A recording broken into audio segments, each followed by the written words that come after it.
আসসালামু আলাইকুম। ষষ্ঠ শ্রেণীর শিক্ষার্থী আপনাদের সবাইকে স্বাগতম জানাচ্ছি। আমি আছি মশিউর নিশান।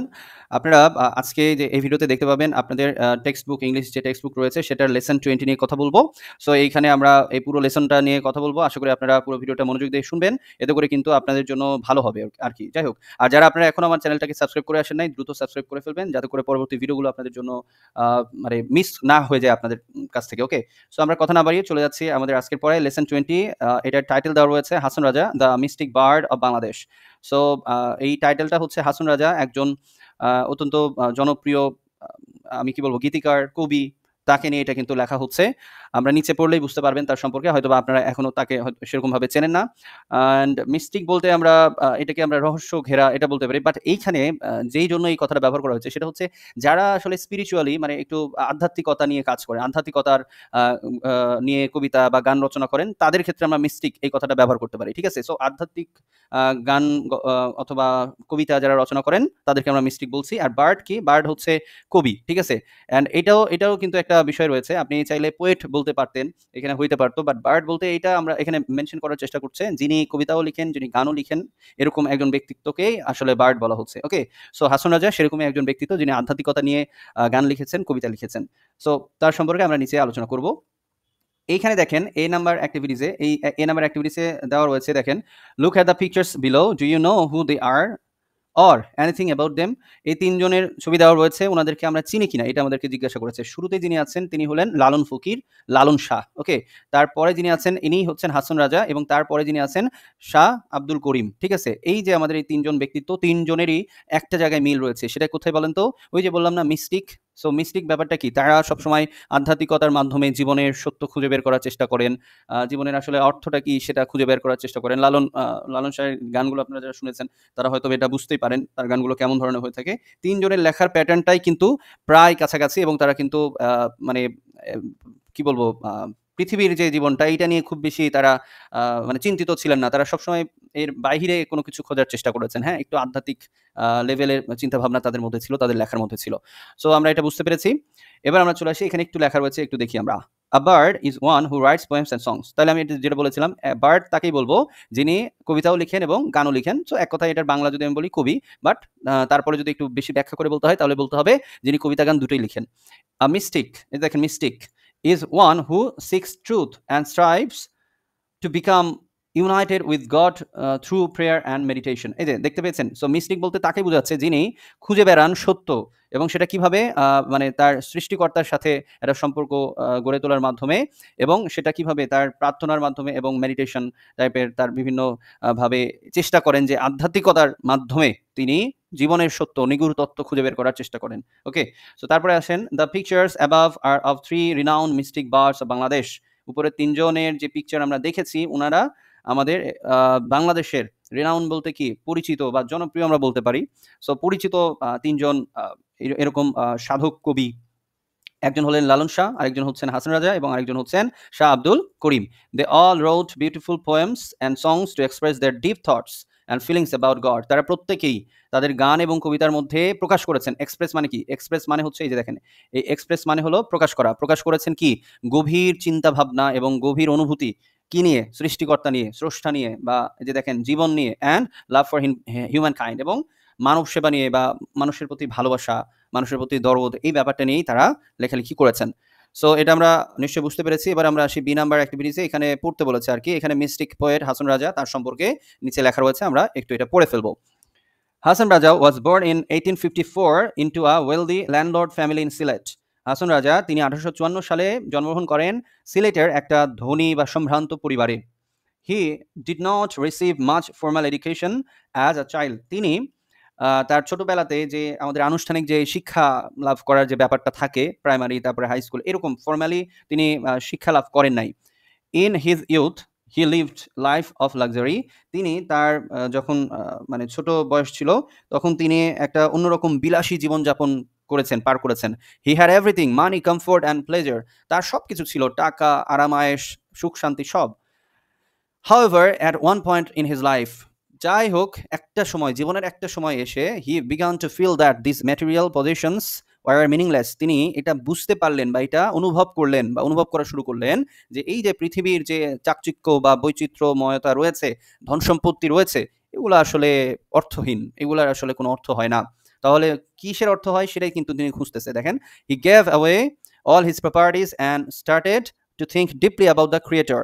তিনি তার যত সম্পত্তি ছিল সবগুলো কি দান করে দিলেন এবং তিনি চিন্তা করা শুরু করলেন, গভীরভাবে চিন্তা করা শুরু করলেন কি নিয়ে? দ্য ক্রিয়েটর, স্রষ্টাকে নিয়ে, লাইফ, জীবন নিয়ে, ডেথ, মৃত্যু নিয়ে এবং হিউম্যান কাইন্ড, এবং মানব সেবা নিয়ে। হি wrote about 1,000 songs which reflected his thoughts. তিনি মানে প্রায় 1000 গান লিখেছেন যেই গানগুলো তার চিন্তা ভাবনাকেই আসলে মানে চিন্তা ভাবনাগুলোকে আসলে তুলে ধরে আমাদের কাছে, ঠিক আছে?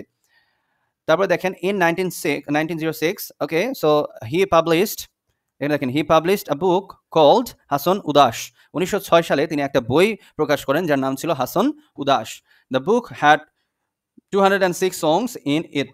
এই বইয়ের মধ্যে 206টি গান ছিল। In his songs he called himself Crazy Hasan Raja or পাগলা হাসন রাজা। তিনি এই 206টা যে গান ছিল এই হাসন উদাস নামের এই বইটিতে, সেখানে তিনি নিজেকে এই যে ক্রেজি হাসন রাজা or পাগলা হাসন রাজা, মানে এটা একটা হলো ইংলিশে বলেছে আর একটা বাংলায় বলেছে, তিনি তাকে পাগলা হাসন রাজা এই নামে আসলে তুলে ধরেছেন। এরকম হয়, হ্যাঁ, যারা এরকম আধ্যাত্মিকতা নিয়ে গান লিখেন তারা তাদের গানের ভেতরেই নিজের একটা পরিচয় বা নিজের একটা চিহ্ন রেখে যান, নাম রেখে যান। হ্যাঁ, এটা আপনারা যখন এই ধরনের গান কখনো যদি শুনে থাকেন তাহলে এটা খেয়াল করবেন, অথবা যদি কোথাও পড়ে থাকেন তাহলে খেয়াল করবেন।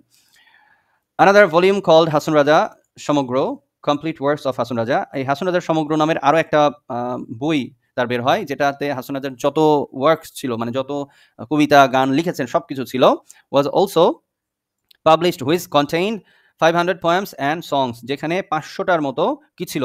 গান এবং কবিতা ছিল।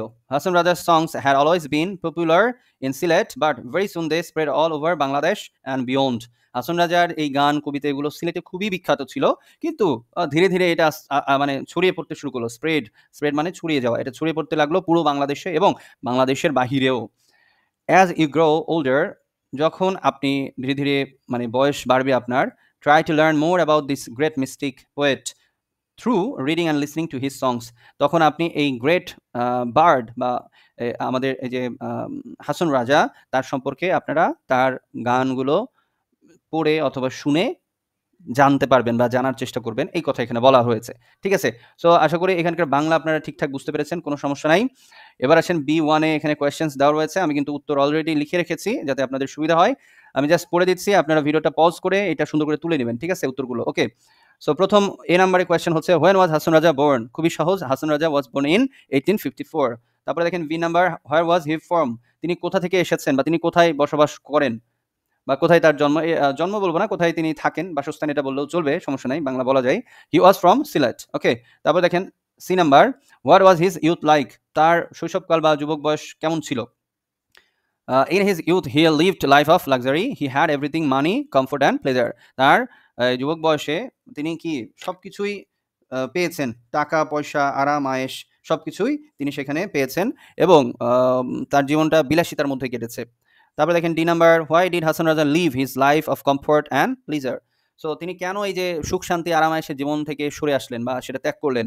অ্যাট ওয়ান পয়েন্ট, উত্তরটা দেখেন, at one point in his life he began to feel that these material positions were meaningless.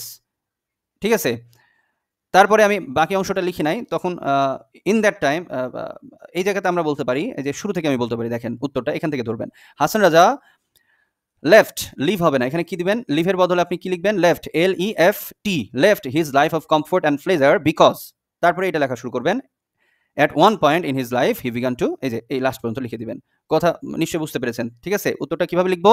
Hasan রাজা এখান থেকে শুরু করবো এবং লিভের জায়গায় লেফট দিব, LEFT, তারপরে হিজ লাইফ অফ কমফোর্ট পুরোটা তুলে দিব, দেওয়ার পরে এখান থেকে at one point in his life, এটা এই লাস্ট পর্যন্ত দিয়ে দিব, তাহলে আমাদের উত্তর হয়ে গেল। ওকে, ই নাম্বারটা দেখেন, E number question, what was the other name by which Hasan Raja was known?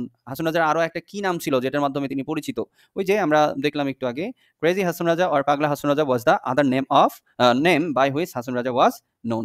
So উত্তরটা খুবই ইজি, সুন্দর করে এটা তুলে নেন। আর একটু নিচে আসি, B2 এইটা তেমন কিছু না, এটা প্র্যাকটিস করতে বলছে আর কি, দরকার নাই সেরকম।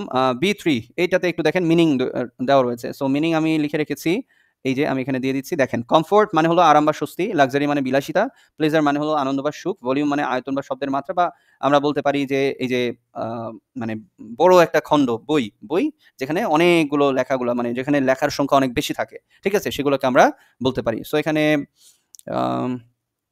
এইটাকে আমি চেঞ্জ করে দিতে পারি, তাহলে আপনাদের জন্য ইজি হবে। হ্যাঁ, বুঝতে পারলেই হলো। ওকে, সো এইটা এখানেও ক চলে আসছে।